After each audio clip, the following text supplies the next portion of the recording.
And after this, we would welcome all your questions from our friends in the media. Again, good morning. Especially to the people of Manila.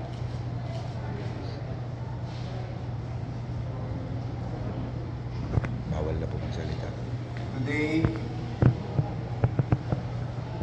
we are stating on things that we need to do to protect the interests of the people of Manila and its property under the supervision, authority, and management by yours truly. As you all know, last week we were caught in surprise of an incident in Rasak, Santa Cruz, Manila. With that, through the weekend and holidays, your city government officials have conducted thorough investigation. And we have made a decision to pursue legal means against a corporation doing business in the city of Manila and abusing their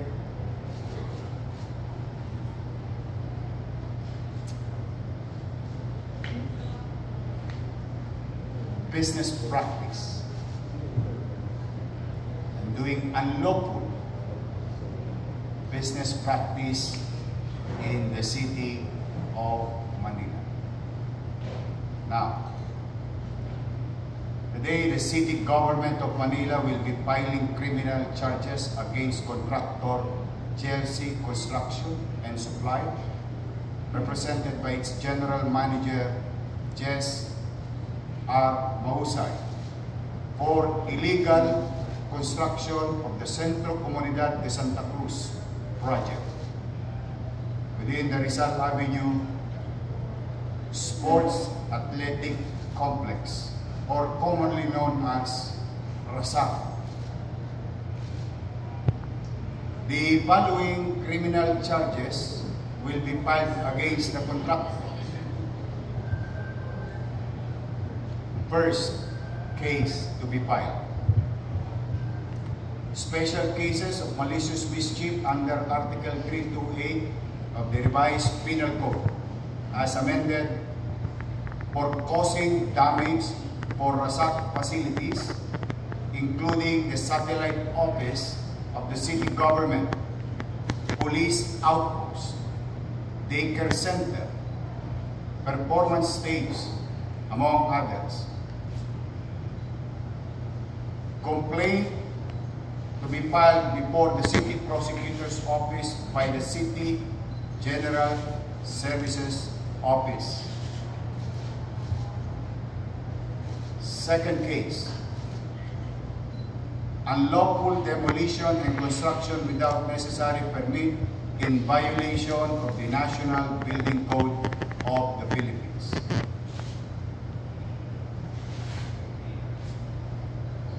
On what ground?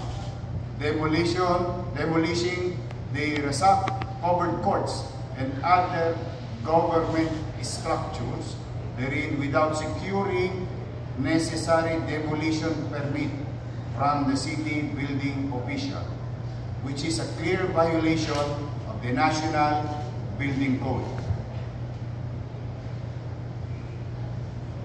Started constructing the multi-purpose project without coordinating with the local government office Manila as instructed by the local government code.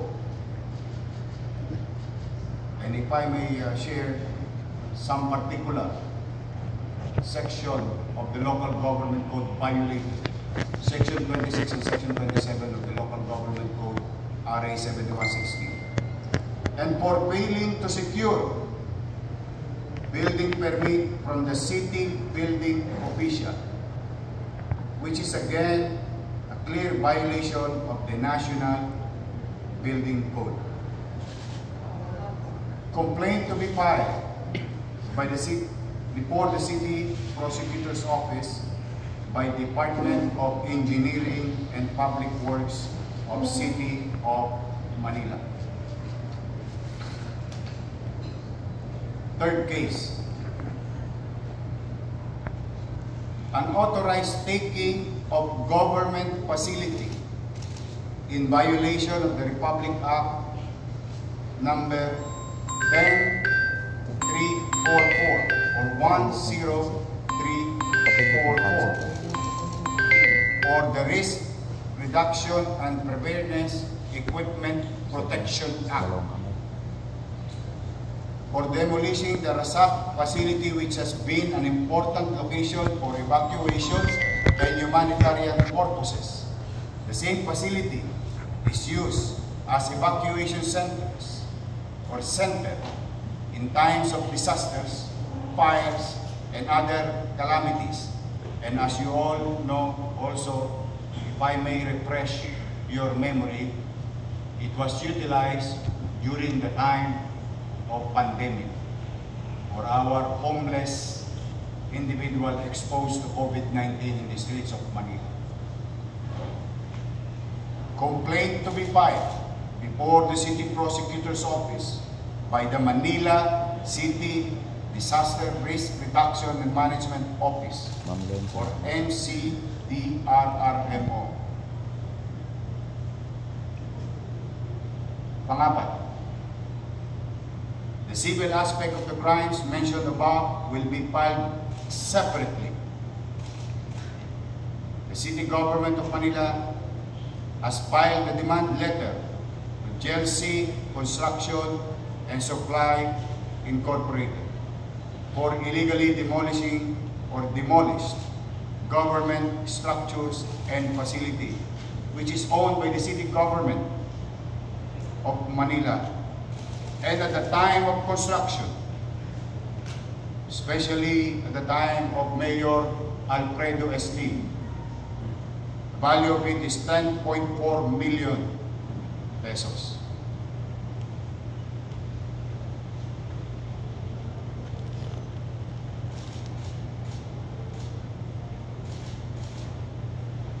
I have here the certification,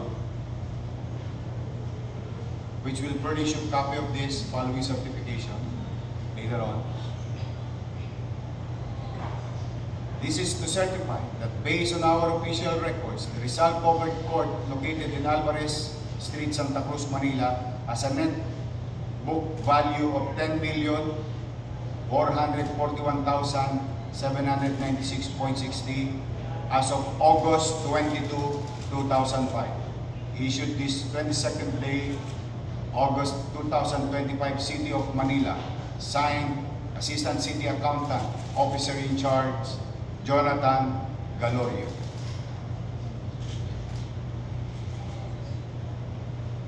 Another certification from OBO, Office of the Building Official. This is to certify that no record of building permit was issued under the name GLC Construction and Supply for the project construction of multipurpose building Centro Comunidad de Santa Cruz, Manila City, Phase 1. Located at Rizal Avenue, corner Alvarez Street, Manila. As stated in the National Building Code of the Philippines, Presidential Decree number 1096, Chapter 3, Permits and Inspection, Section 301 of the Building Permits. No person, firm, or corporation, including any agency or instrumentality of government, shall erect, construct, alter, repair, move, convert, or demolish any building or structure or cause the same to be done without first obtaining a building permit, therefore from the building official assigned in the place where the subject building is located or the building work is to be done. Signed, Manila Building Official, Rogelio Vicente. This is the certification.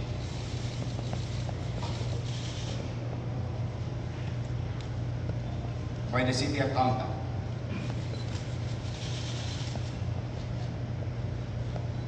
Third certification. This is to certify that no record of demolition permit was issued under the name GLC Construction and Supply for the project construction of multipurpose building, Centro Comunidad de Santa Cruz, Manila, Phase 1, located at Rizal Avenue, corner Alvarez Street, Manila, by this office. As stated, the same, the National Building Code of the Philippines, Presidential Decree number 1096, Chapter 3, Permits and Inspection, Section 301 of the Building Permits. No person, firm, or corporation, including any agency or instrumentality of the government, shall erect, construct, alter, repair, move, convert, or demolish any building or structure or cause the same to be done without first obtaining a building permit therefore from the building official assigned in the place where the subject building is located or the building work is to be done. Signed, Manila Building Official, Rogelio Vicente. Walang demolition permit.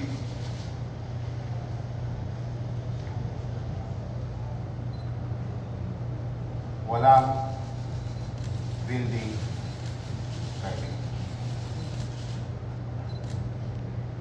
Sinira ang property na pag-aari ng taong bayan sa lungsod ng Maynila nang walang kaukulang permiso o prosesong sinunod ang GLC Construction and Supply.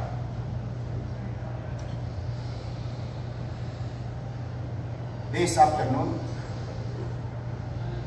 we will file cases against these people as mentioned with regard to the violation, criminal charges, and civil. Thank you for your time. I may now entertain some of your questions. Q&A natin paki-state lang muna yung outlet bago pangalan. Good morning po, Yorben. Zian Ambrosio po from ABS-CBN.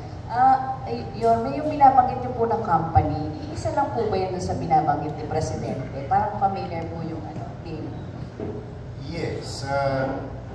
Sila ay mga kumpanyang nakasama sa mga binanggit ni Pangulo at reported sa website ng Office of the President. Yung what you call isumbong mo sa Pangulo. Yes. They're one of those. So, meron po kayong mahabang list ng mga companies involved, related po to sa flood control project. Makakasuhan din po ba ninyo yung mga yon? This is the flood control project done in the city of Manila 2022, 2023, 2024, and 2025.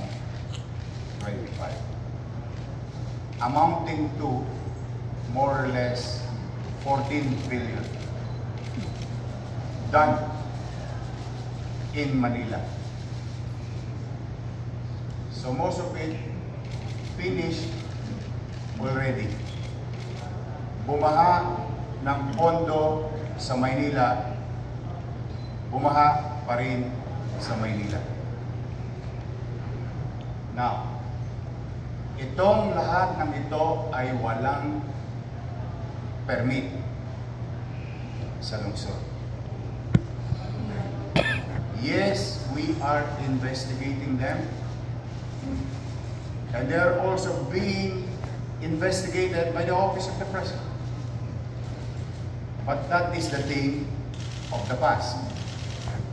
Sad to say, ulitin ko, bumaha ng pondo sa flood control sa Maynila, amounting to 14 billion, and yet the people of Manila and those people studying, working, doing business, going in and out of Manila continue to suffer with the flooding.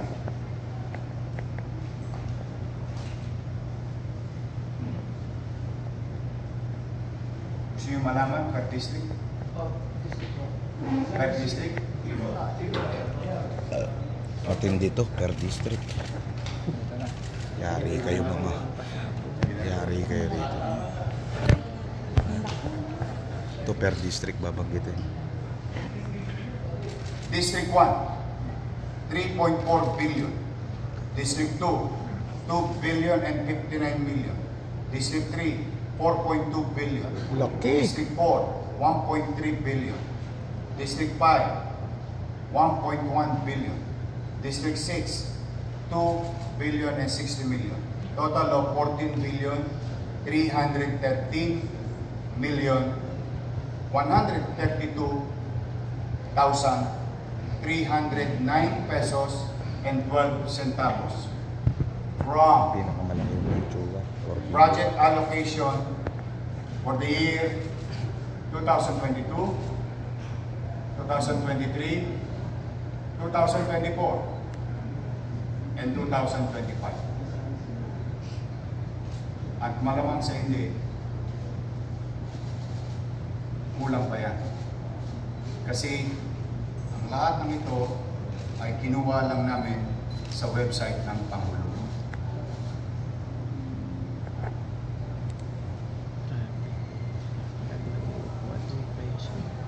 Yun ay nakaraan.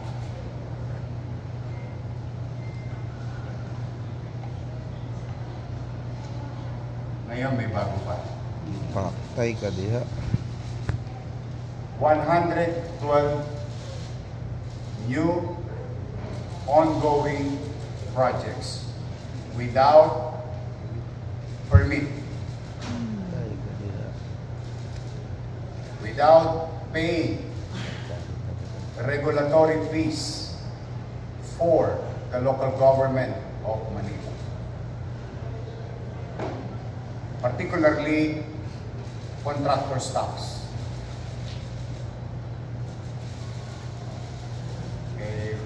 Pag ordinaryong tao nag-a-apply ng demolition permit, pag ordinaryong tao nagporsigi, nakaipon, papayos ang bahay, kumukuha ng building permit.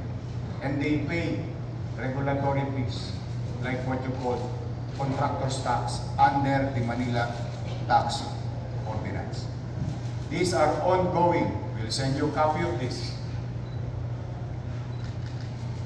And yung mga binanggit ni Pangulo na mga kumpanyang paborito, nandito rin. Kayo na ang musika. Konti-konti lang po ito. Random. 145 million, 97 million, 140 million, 94 million, 80 million, 142 million, 141 million. Ba't? Katikit-tikit pa yung numero. 141 million. GLC ulit. Ang daming GLC. 141 million. 94 million. 94 million, 140 million, 142 million. Mukhang paborito nila yung 140 million. Kasi tinitingnan ko lang naman random lang. So this is ongoing. And we continue to investigate. Now, Yari kayo kay Yorme. hopefully, after today, they will learn a very good lesson. As I have said before, again and again, welcome kayo magnegosyo sa Maynila. We welcome development in Manila. Immaterial